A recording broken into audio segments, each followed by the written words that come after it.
Hi, I'm Juliet. And I'm Peter. And I'm a licensed therapist. And I am still sick. And this is Intrusive Plots, a podcast about OCD and movies and TV. So... We're back.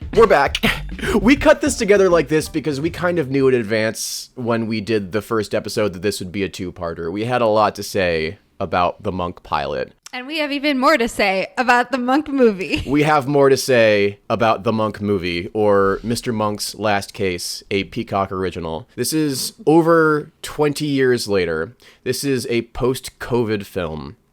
It is a 2023 American comedy mystery film directed by Randy Zisk, a sequel to the USA Network television series Monk, and it was written by the series creator, Andy Breckman. Most of the show's cast comes back, except there's a new assistant because they changed assistant characters 3 seasons in, as long-running shows are wont to do.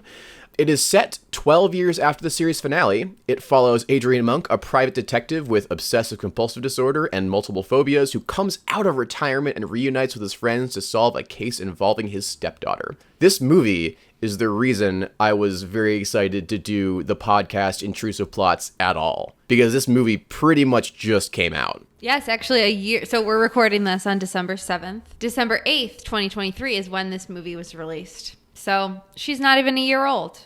Not even a year old. To refresh everybody, if you're just joining us, I don't know why, but if you are just joining us in the middle of our podcast, not having listened to the Monk one, what we originally wanted to do was to do one episode where we bounced between the Monk pilot and the Monk movie, a 20-year span of time, and be like, they handled OCD differently 20 years removed. And we would want to compare and contrast and maybe kind of make the thesis like that. We had high hopes. What actually happened, Juliet? Well, we had a little watch party last night. So we don't usually do that, by the way. Together, we watched it together over FaceTime. We might be doing that as a thing moving forward if this podcast goes well, because I did not write down a single note.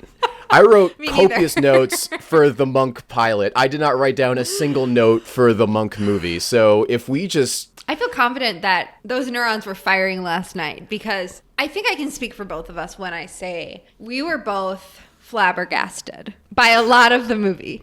Flabbergasted, baffled, and... Stumped. It was a conundrum. We were very entertained, nonetheless. Yes, it was a conundrum only Mr. Monk could have solved as to why this movie was written the way that it was. Yet, unfortunately, Mr. Monk is not real, and 2 people with OCD are not star detectives, so we might not be able to solve the case as to why this movie is the way that it is. Very well said. But stay tuned. Let's get started. One compulsion away from solving the curious case of why this movie was the way that it was. Peter, why don't you start? We slept on it, right? We saw the movie. We had a nice night's sleep.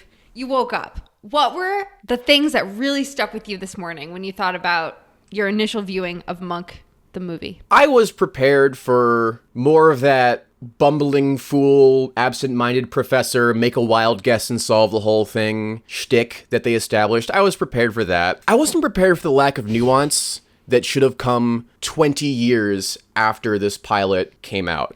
I'm going to give you a bit of an example. There is a show, my wife loves this show, called Brooklyn Nine-Nine. It follows a Brooklyn precinct, and in the last season of the show, George Floyd happens. And they, as a show, are forced to reckon with that and kind of figure out how to acknowledge a change in attitude about policing while also still being this show.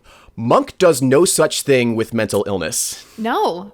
Zero. It did less. I thought that the pilot did a better job of depicting the OCD piece than the movie. I think what happened was throughout the existence of the show, what probably tested better with audiences and what audiences responded better to were the wacky hijinks of the detective and having the OCD stuff just kind of filter into that. Like, departing from reality even further was what tested better. That's what I'm going to assume happened.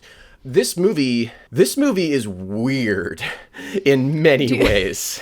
Do you want to just give like the IMDb synopsis? Yeah, I'm on Wikipedia right now, but basically what happens is Adrian Monk's obsessive-compulsive habits, which subsided after solving the murder of his wife Trudy, which I don't know that. Oh. Really? So that cured it. Apparently, if you gain closure in your life about a murdered loved one, it'll cure a brain chemistry imbalance. Maybe he just did psychedelics or something. Maybe he realized mental illness was not real. Maybe he realized mental illness wasn't real, and then the movie opens with him typing up a Guardian article. That was the book we see. That was the book we see. It does open on him, like, typing out a gigantic memoir. It's, like, this big. And, like, 90% of it is him talking about, like, his appliances, like his vacuum and his stove. Yes.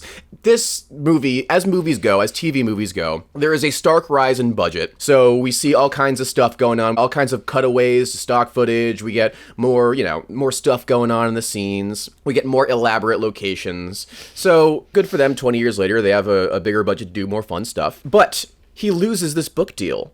After losing a book deal about his career as a private detective, the money from which he had hoped to fund his stepdaughter Molly Evans' wedding, Monk begins to contemplate suicide. I also want to say the fact that he was expecting to get this book deal and then have the money to fund his stepdaughter's wedding when her wedding was like a week away. Oh yeah, that's not how weddings work. Yeah. She like lands for the wedding and he's like, hey, sorry, it's going to have to be a backyard wedding. And she's like, I've always wanted that. That's fine. Did he think he was going to plan a whole wedding in a week? As a recently married person, I realize that is not how that happens. But it starts in a dark place when he is contemplating ending his own life because his OCD is back and he lost his book deal. Okay, if you have been following us to this point, you know that Monk is a goofy character that's like, whoa, I gotta touch this pole, and then like slapstick Three Stooges shit going on. He opens the window of a high building and wistfully stares outside it until the ghost of his wife comes in, played by Jan from The Office, who was not in the dead wife shot in the pilot, by the way. I think that was a different one. Different dead wife. She comes in and goes, no, not yet. Something along those lines, right? And that was in line with a very strange tonal change of the show, but it starts in a dark, dark place. And then what happens is that we are introduced to what this movie seems to care about a lot more than OCD. So, okay, when this TV movie was announced, in my head I go, you know what, actually that kind of makes sense. Like, we're in a post-COVID world, like... There was a lot of potential. They said, oh my goodness, everyone's you, and it shows everyone masking up, and it shows everyone, like, using hand sanitizer, and Monk goes, they're gonna hate it. And they reference COVID-19, like, a couple times. They cut to him in, like, a Bubble Boy-esque, like, hazmat suit for a gag cutaway, and then they don't talk about it, really, even though it was advertised as such, they don't really talk about it. Yes. Well, they also show him, he has all of his COVID tests lined up. He's like dated them. He like lines them all up and we see him putting them in this, like on the shelf. Those are the only 2 mentions of COVID, really. Can we slow that down for a second, as my old therapist used to say? Let's slow that down. And can we think, okay, what in his mind, in the mind of a person with an obsession, what would be the purpose of tracking the data of when the COVID tests were being taken? I suppose if there was like an error in the test and he actually did have COVID, he could like go back to the tests and be like, well, maybe the symptoms really started on this day. But I think it was for the shot. To have a shot where he lined up all of his old COVID tests and dated them with a Sharpie. Honestly, like, I understand that COVID era, post-COVID era, people don't like hearing about it in movies and TV because it's a thing that we're not super done processing yet. Like, for instance, during, like, certain geopolitical conflicts, we don't like seeing it in our movies and TV. They don't sell well because people don't like being reminded of bad current events. What's literally happening right now. So it always takes, like, a couple decades for, like, a movie about, like, the Iraq War to come out, So it might be a while before we start seeing, like, COVID movies, Except Grey's Anatomy. They did that whole season, like, during COVID. They made the choice to tackle it. I kind of wish Monk's Last Case tackled it a bit more, but no. It decided to focus on what every movie and show in 2022 and 2023 wanted to focus on: eccentric billionaires that wanted to go to space. Everything from the Space Force show to like that weirdo Elon Musk stand-in show with Rob Lowe to Glass Onion, A Knives Out Story to Triangle of Sadness. It was just a super big year for, oh, look at these misled, eccentric billionaires that are ruining our society. Which, like, not to say that that's a wrong statement. It's a correct statement. It was just, they were really hitting us over the head with that character, and this movie was not an exception. I wanted to say the way we're introduced to that plot, the timeline, it's very weird. We see him in the airport seeing his stepdaughter who's coming back for this wedding. And while they're in the airport, we see a TV that is like showing this billionaire guy. His name is Rick Eden in the show. Rick Eden, yes. Played by James Purefoy. But basically, we see the TV and then the camera goes in. And then we're like in this whole new scene with this space station. And he's like, keep adding more fuel to it. And some definitely real serious science was going on in that. Yes. Some absolutely probably very real science. And we saw what must have been like a 3, 4, 5 minute scene of what could have been something from like Apollo 13 when they're trying to like launch it. Oh, the engines can't handle it. Well, I designed it. We're going to push forward. That went on for a long time. And I remember FaceTiming with you and your wife being like, we're watching the Monk movie, right? There were no similar characters. It was all new people. Yeah. So we see that. We finally come back to the very next thing we see is like this interview scene. Okay. Was the guy a podcaster? I don't even know what. He's like some kind of reporter, journalist character. Oh, I listened to your podcast. I think that was like the throwaway Austin line. Scott. So the man that Monk's stepdaughter was about to marry is a podcaster slash journalist slash muckraker type reporter person. And he has a meeting with Rick Eden, the billionaire, starts making accusations that he drowned his partner in a pool while they were scuba diving, and then it cuts to them like he's like ripping the mask off of him, and then the partner's going, ugh. He's like, we can't prove it, but I think he like had proof or something, and he was going to like release that. And so yes. Rick Eden first tries to bribe him with a job, which he then turns down. What a righteous man. What a righteous man. You know what we need? We need podcasters with integrity. Da, da, da, da. Yeah, right?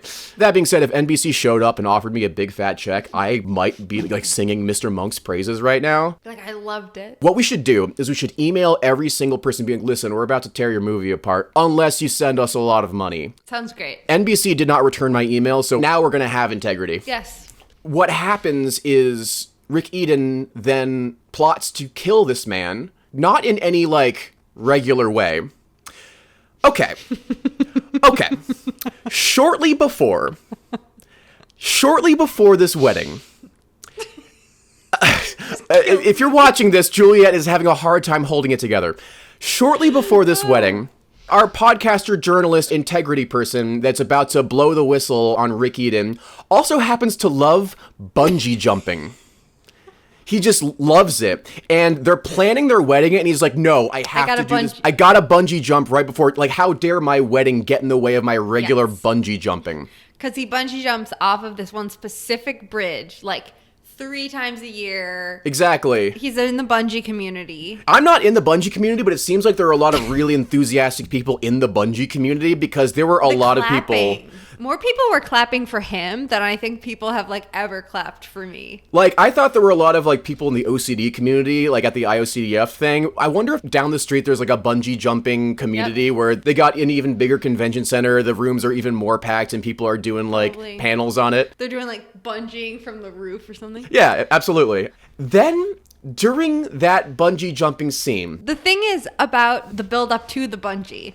If you are any person who has any like deductive reasoning, unless you're like 5, is gonna have the thought, they're really giving a lot of emphasis to this bungee scene. And this bungee scene happened right after there was a threat to this man's life.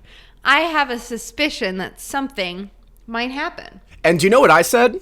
I said, you know, what a lot of mystery films do, and usually this is what I think this movie's going to do, is they'll provide like a red herring of some kind to keep us guessing and keep us on our toes, and then the real thing that we're going to explore happens.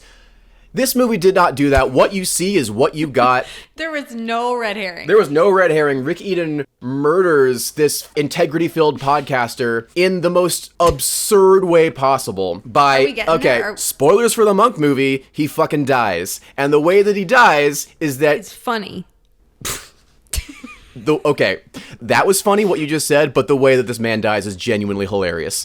So It is. So he's jumping off of the ledge, and somehow, which we'll explore throughout the film, Rick Eden extended somehow the bungee cord by 6 feet. And his fiance's there, Monk's stepdaughter, and then everybody else in the bungee community, they're all like clapping. They're like, yeah, you got this. And he jumps, and there's like suspenseful music. And we cut back from like face of the fiance, face of him, slow motion shot of him like jumping. It is the most extra 5 seconds of a person falling through the air. And then we cut to right before he hits the ground, him upside down with a big grin on his face going, yeah, I'm doing it. And then splat. And splat.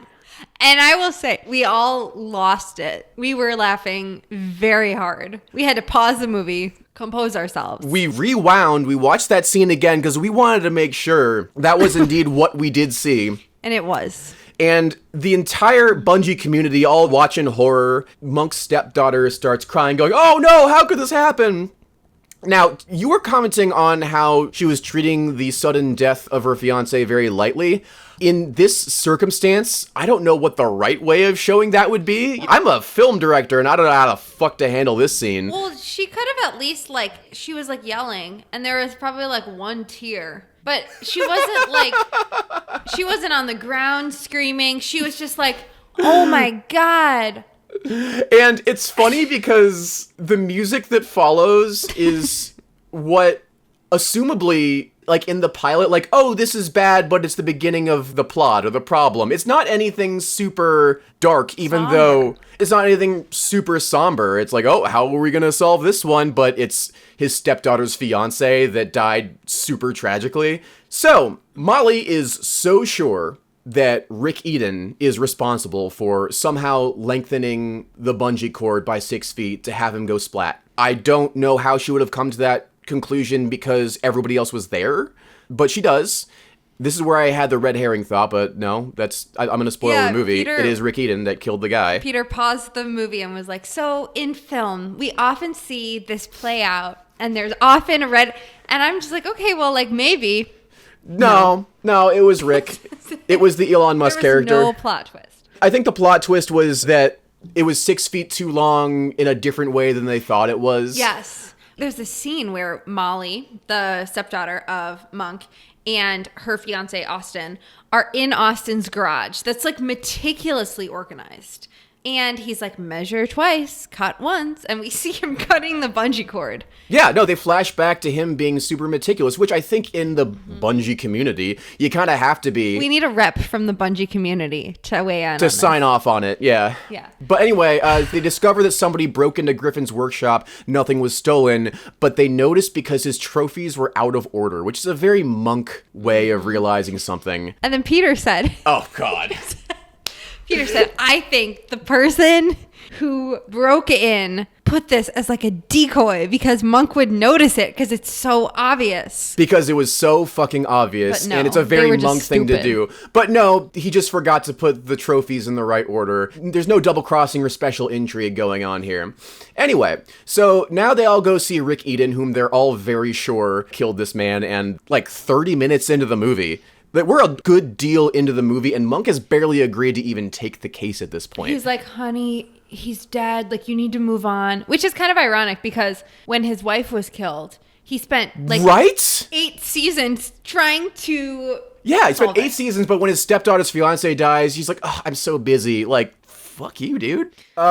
So they go and see Rick Eden, and who do they find but the old Captain Leland, who is now head of his security.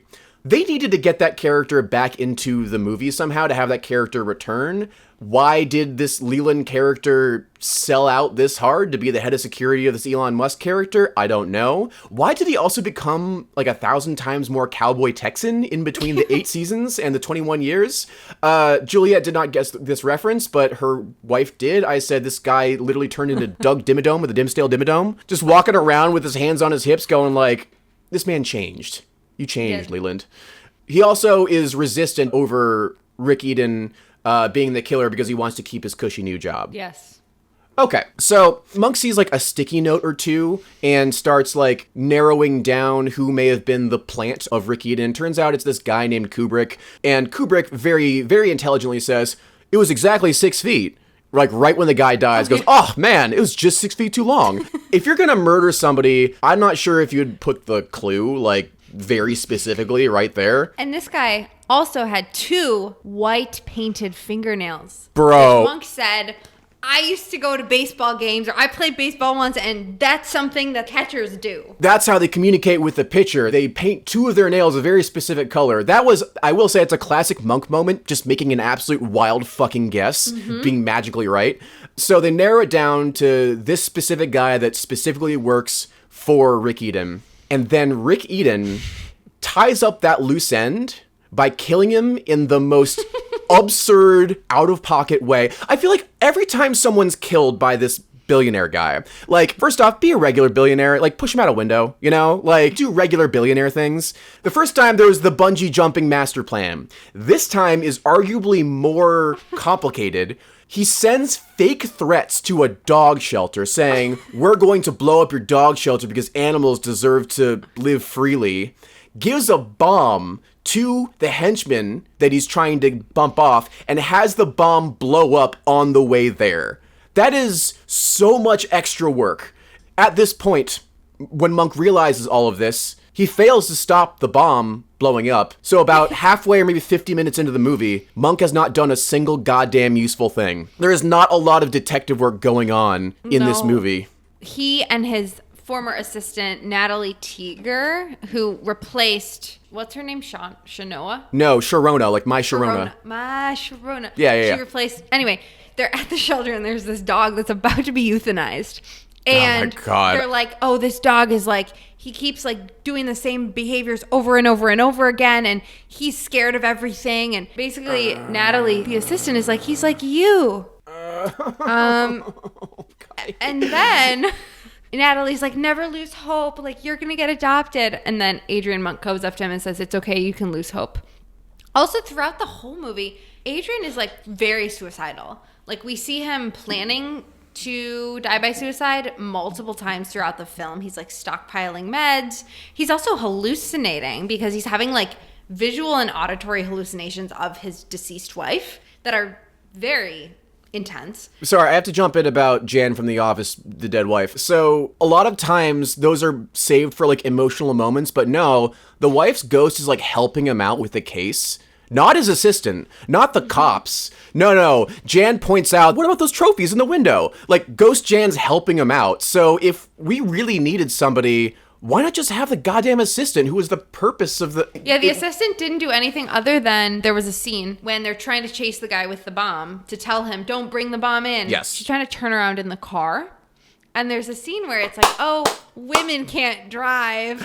Okay. I'm sure that's not what the writers wanted to convey, but when the guy was running away, they needed Monk to get out of the car somehow, to have it be a foot race to chase after him, and so they have her fuck up a 3-point turn so bad that he has to get out and run, and I think we just looked at each other and goes, ugh, women can't drive, you know? Just can't do it. And then Monk steps in dog poop right when he says, there's the bomb, and so we see Lucas Kubrick, the goon that's about to get bumped off. Up. Yes. We see everyone screaming, all these people running to like go help, and then we see Monk screaming on the ground, help me, somebody help me, my foot, there's poop on my foot. Someone just fucking died very, very graphically about 30 feet away from him, and he's the dog poop. Freaking out about dog poop on his shoe, which the show is meant to be like, haha, look, he has OCD. To me, that's like, haha, look, he's a fucking sociopath. Yeah, you did say that. You're like, I think they're saying he's a sociopath. I'm not a therapist. I can't diagnose these things. I know that word's thrown around a lot, so I'm going to leave that one to somebody else smarter than I. But that was fucked up.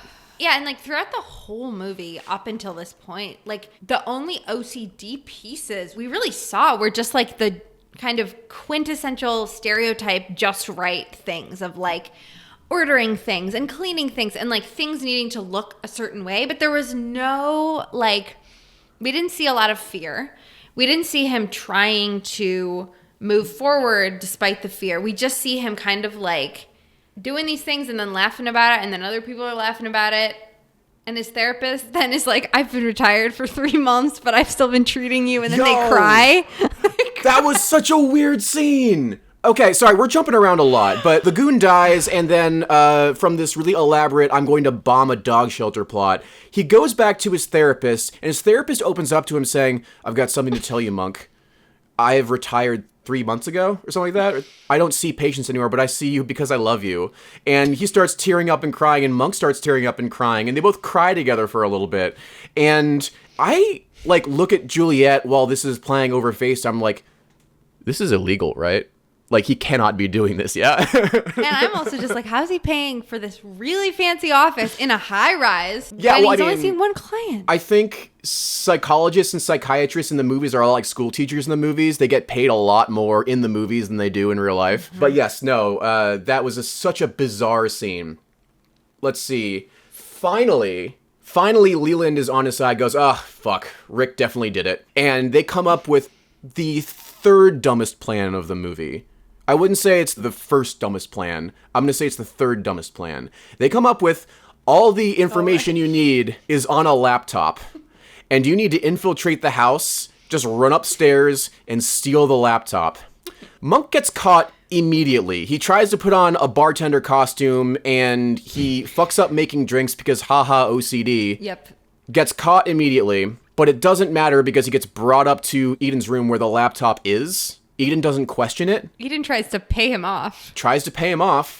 And then walks outside to look at some fireworks, and Monk grabs the fucking laptop. Now, he doesn't get all the way away, so that awful choice wasn't there echoing for the rest of the movie, but it was a really dumb moment. It was so dumb. Yes, but anyway, he doesn't run away with the laptop, so at this point, Monk has had 0 wins. Mm-hmm. It's all suspicion. He's all like, I think this guy did it, but we got nothing. No, he straight up says, I did it. But you've got no proof. He confesses. He says, I did it. Now let me give you $1 billion. Yeah, to not say anything about it. And he's like, nah, let me kill you instead or whatever. But then Monk gets away. Now, this is the low point where Monk has been defeated, which is funny because in a real movie, there would be like progress made. Maybe there was some progress made. I'm being a little too hard on it. But we are back to the suicidality. And he heads to a funeral home to buy a casket for himself.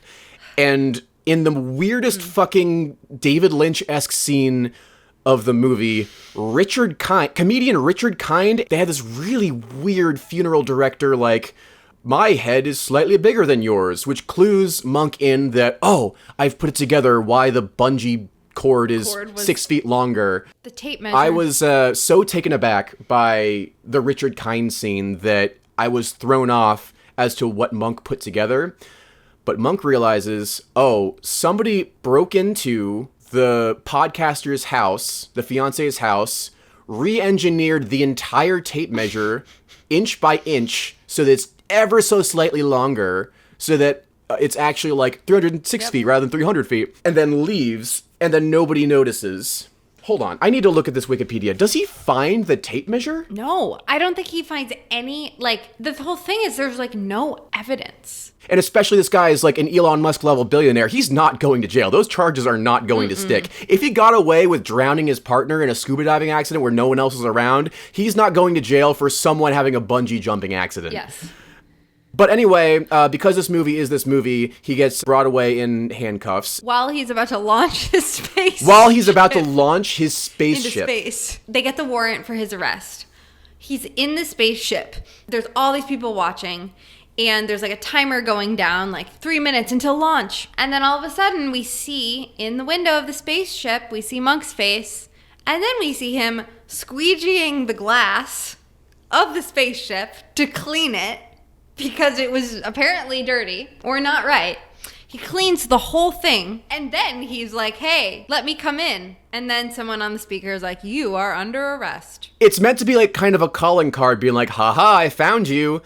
Which, how did this get more condescending after 21 years? There was not a single part of this movie that I thought to myself, okay, I see where they were going with that, and like I've related to that, or I know other people with OCD could relate to that. It was so condescending, so stereotypical. I'm curious if the IOCDF made a statement about this, because They didn't. They made it about trap, but not this. And there was so much more about this to talk about than the one line from Trap, because we'll give you a little mini-sode about Trap. Yes. Another just like general thing with this movie is they really were testing different genres. So there would be scenes where it was like really supposed to be so heart-wrenching and intense.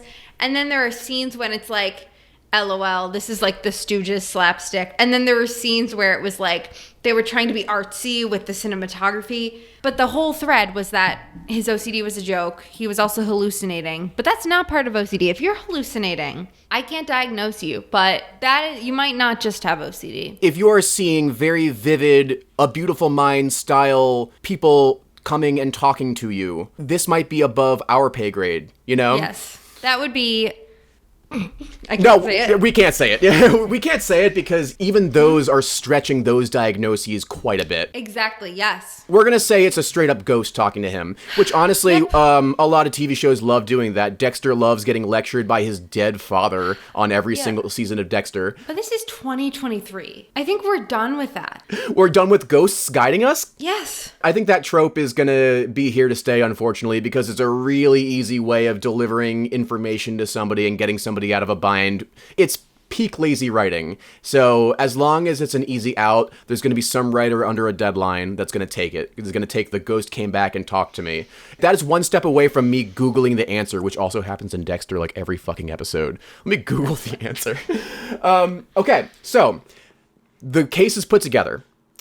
Monk is still suicidal because he is. And he goes out to a park. He's got all the clonazepam. He's been stockpiling it the whole movie. He goes to the park, and he's about to take all the pills. Trudy shows up, dead wife. Jan from the office shows up.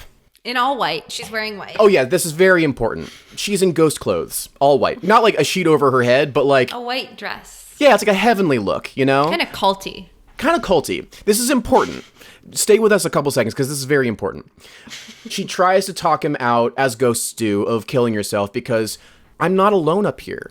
The fiance comes in. The dead fiance that had the bungee jumping accident. The podcaster with integrity. He's also dressed in pure white, heavenly, culty clothing, ghost clothing. He's all smiles and he thanks Monk. Thanks for solving my case, man. He's not sad because this happened very recently. And then, like, 5 other people show up. And they're all wearing ghost clothes. And just stay with me here. He says, who are you? And she says, these are the victims of cases that you solved before. And then even more people show up. And suddenly there is a crowd. White, in white. They're all in culty white. A crowd of people, like, lining up to get baptized or something. Everyone that Monk has saved. And they're like, thank you, Mr. Monk. Thank you, Mr. Monk. Juliet, I'm going to let you say... Thank you. I know you really want to say this part, so I'm going to let you say it. Thank you. So we see him acknowledging all of these past victims, really wholesome. And then we see this one woman, and he says, I don't think I remember you. And she says, you haven't met me yet or solved my case. I'm still in the freezer. I'm still in the freezer. And she says it with like a straight face, and he just goes, oh. That was the most chilling fucking thing. We were howling watching this movie. I just realized the freezer she's referring to is like the freezer where she's being hidden. Yeah. Yeah, wait, you didn't pick up. Where did you think? I thought. Did you think she was in a walk-in freezer? No, I thought she was in a freezer in the morgue. Like, she's in the freezer in the morgue. No, Juliet, some serial killer has her body in a freezer right now. I'm still locked in the freezer. She's probably in several pieces, being cut up by the serial killer. She's so serene and peaceful on her face, being like, Mr. Monk, you're gonna solve my case, I just know it. And yeah, no, that's what that was, Juliet. Oh my god. Really? I mean, I thought it was funny thinking about her at the... I hear Jordan in the background. You didn't realize it was the freezer. And then what happened was they all like walk one direction. Mr. Monk is leading them presumably into the future. I don't know where they're going. It kind of ends with an acceptance that maybe he's coming out of retirement anyway because he still has cases to solve. It ends in like the weirdest fucking spiritual note. So... And just like that, he's not suicidal anymore. Exactly. That's what cured it for him. Purpose cured it. So, okay, here's the timeline of his OCD treatment. He didn't really have that much OCD until his wife died. Then he has a lot of OCD. Then he solves his wife's murder and he didn't really have OCD anymore. Oh, and then COVID happened and he has OCD again. Then he solves another murder and he's less suicidal because he has purpose. That's kind of the timeline of Monk. His therapist is not exactly helping him that much with this anymore. He's just kind of like crying with him in easy chairs. I did not see any ERP. No, there was no ERP. Maybe they covered that in the show. Or maybe in the episodes of Little Monk. Oh, God. The middle school version. The middle school version, yes. Yeah, so that's Mr. Monk's last case. Wait, but there's one more part. There is one. Yes, there is one more part. The credits start. And then there's one of those after the credits. Ooh, a little fun. Yeah. So we see him going back to his meticulously clean apartment that he deep cleaned before his suicide attempt, or his plan. You know, he's vacuuming it. He wrote all the letters. He gets back, and there's something different on his counter. There is a small dog bowl with a note. Do you want to tell the viewers what the note said? God, wait, what did the note say? I think it was just like, he's yours, take care of him. Yeah, exactly. Okay, so as we mentioned, there was a dog earlier that no one could handle because the dog had such OCD symptoms. Like, oh, they're moving a dog toy to the side of the enclosure. Obviously, this dog has OCD. And, like, this dog was just a very special needs dog. First off, as an owner of a special needs dog, they are a lot of work. You can't just be like, here, have him. Well, that's exactly what his assistant did. Here, have him. He said, I don't want the dog, multiple times. After he says, I don't want the dog, I can't take care of the dog, here, have him. It'll be good for you. That is not proper pet ownership, so I'll just say that right now. But he smiles at the gesture, and now he has a dog that also has OCD, and they can bond over that. And Juliet likened that to As Good As It Gets when Melvin gets a dog of his own, or has to watch the dog, and the dog mimics his OCD behaviors in such a charming way. Yes, OCD is really charming. I forgot. It's a fun, chill time. I would like to give this my Juliet approval stamps. In the previous episode, or part one of this episode, we didn't do the pilot yet, so we got to do both. All right, so the pilot, we're going, so from 0 to 10. We're going to 0 to 10, and if it gets the Juliet stamp of approval or not. The pilot, I would say it would be like a 4. Like, okay. Some parts I thought they did well. It seemed like initially they did try and they consulted with the Anxiety Association of Treat It, Don't Repeat It. That place. Break the cycle of OCD. Break the cycle of OCD. Break free from OCD. That's what it was, yeah. Yeah. This movie, for the OCD piece, I'd give it like a 0 out of 10. Whoa. Wait, hold on. If you give it a 0 out of 10, we cannot go lower. So that means... Oh, no. It's like 1.5. 1.5. Because remember, We've got other things on our docket, You're right. You know? You're right. I think we should also make a graph for our Instagram of all the films we've shown and what my stamps are. We didn't do Puro, so you're going to have to do Puro. But yeah. Okay. So we'll think about that. This movie... I'm glad we watched this together because it would not be nearly as fun. I think moving forward, we are going to watch everything over FaceTime together. I don't know if all of you know this, but Juliet's in Michigan and I'm in Georgia, you know? Alas. All this is over Zoom and several states. So, yeah, we're going to do this synchronized from now on because goddamn, that was... I wouldn't have wanted to see that without you. That was a condescending fucking movie. It was also like, bad. OCD stuff aside, the pacing was weird. He barely does any actual detective work. There were characters that I felt like, based on what the show is, should have had more screen time and less Trudy, more of the assistant. Why did Doug Dimmadome of Dimsdale Dimmadome sell out so easily and then unsell out? What do we know? This got very good reviews. It did? Oh, come on. You saw I got an 80 on Rotten Tomatoes. Well, okay, I don't know if it's Rotten Tomatoes. It said 80 on Peacock. On the review aggregator website Rotten Tomatoes, and this is maybe an old article, so it may have changed, 95% of 22 critics' reviews are positive, with an average rate of 7.1 out of 10. The website's consensus reads, recapturing much of what made the series great without falling back on empty nostalgia, Mr. Monk's Last Case, a Monk movie, solves the mystery of how to pull off a satisfying revival. We're in the minority opinion, Juliet. One thing Jordan and I have been talking about a lot recently is how, this could be a whole episode in itself, but how, like, with this, like, post-capitalist world we live in, how everything, most things, there is no more, like, art and joy and experience. Everything is just so, like, AI and, like, the bare minimum. Like, we went out to eat recently. We didn't even have a single interaction with any wait staff until they said, what do you want? And we had those QR codes, and there was, like, there's no joy. And with this movie, it almost felt like it was, like, AI made. Like, there was no human touch. It was so all over the place. This show had its fans, though, which is why the movie is in existence. Mm-hmm. Yeah, because if there was not a show and they just made that movie, it would have been ripped to shreds. People would have been a lot harder on it, for sure. I think also, number one, nostalgia. Number two, recency bias. Number three, it's in the marketing budget to lobby to critics for stuff. Now, I don't know if this movie had that budget. You'll see it with Oscar movies for your consideration campaigns for Academy members. Got it. Not buying, but lobbying for reviews is often part of a film's marketing budget now. You also send a movie out on a smaller scale to reviewers who you will think will like the movie. Like, they're not going to send the movie equally to everybody. That would be bad marketing decisions. So, yes, whenever you see a score on Rotten Tomatoes, that is the marketing of the film working its hardest to get a good response. But yes, we are in the minority opinion here. Well, we stand by it. We have integrity. So we have integrity, just like the bungee jumper. I implore you, if you watch one scene from this movie, if you watch two scenes from this movie, please watch the scene where he bungee jumps and dies, and then watch the scene where the woman in her wistful face says, "I'm still in the freezer."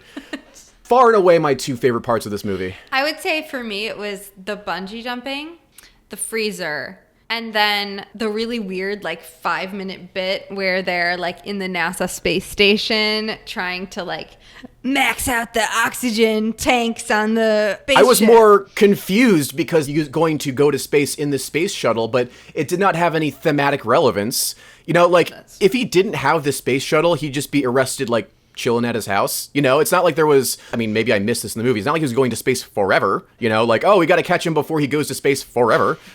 This really felt the need to be like, look, you know this kind of character, this Virgin Airlines guy, Elon Musk guy, Jeff Bezos guy, like... Yeah, because he got wealthy with his delivery service. Yeah, his delivery service. His homage to Amazon, yeah. Exactly. Every time I tell people, this is kind of side note, but it's related.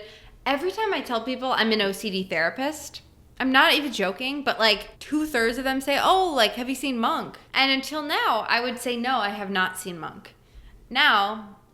This is exactly what you said at the end of our As Good As It Gets episode. You know what? People are predictable. What I'm saying is that, like, now I'm going to give my opinion, and then they might not want it, but I'm going to give it now. We can't go back. There's no going back. By the end of this podcast, you will have seen all the heavy hitters, and so you will have opinions on all of these things. They can't all be pure. No. All right. Would you like to take us out, Juliet? Yes. Thank you all for joining us on this episode of Intrusive Plots. For those of you who don't know, my name is Juliet, and I'm an OCD therapist. I also have a Patreon and an Instagram account where I make OCD-related stuff. You can find me at Juliet Gustafson. I'm Peter. I wrote and directed a thriller about OCD called Exposure. You can find it on demand and physical media. You can follow this podcast on Instagram at intrusive_plots. You can follow my filmmaking account, Debut Film Mistakes, all the silly filmmaking mistakes I made making Exposure. You can also let us know what films you'd like to see us review next. Yeah, that's it. That's Monk. See ya.